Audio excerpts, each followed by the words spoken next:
हे महाराष्ट्राने पाहिलं आहे. म्हणून आम्हाला हा एक आशेचा किरण दिसला की गडचिरोलीमध्ये काहीतरी चांगलं घडतं आहे.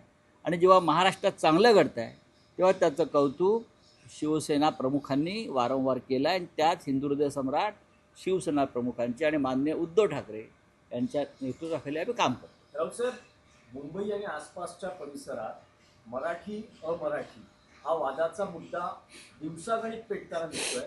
काल मुंबऱ्यामध्ये एका तरुणाला याला भारतीय जनता पक्ष जबाबदार आहे. याला भारतीय जनता पक्ष जबाबदार आहे. मुख्यमंत्र्यांनी कठोरपणे मराठी माणसाचा हा अपमान मोडून नुसतं बोलून चालणार नाही, सहन करणार नाही म्हणून.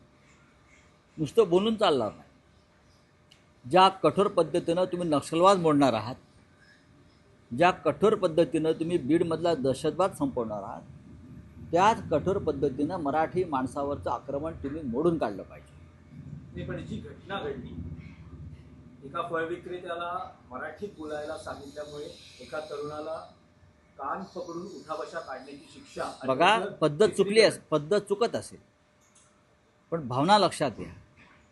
या राज्यात राहणाऱ्यांना मराठी आलंच पाहिजे. आम्ही उत्तर प्रदेशला जातो, आम्ही हिंदीतच बोलतो. दिल्लीत जाऊन आम्ही हिंदीतच बोलतो.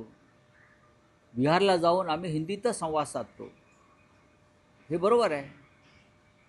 पश्चिम बंगालला गेल्यावर सुद्धा आम्ही शक्यतो काही संवाद बंगालीतून साधण्याचा प्रयत्न करतो. आम्हाला अभिमान आहे की त्या राज्याच्या भाषेची अस्मिता ही सगळ्यांनी टिकवायला पाहिजे.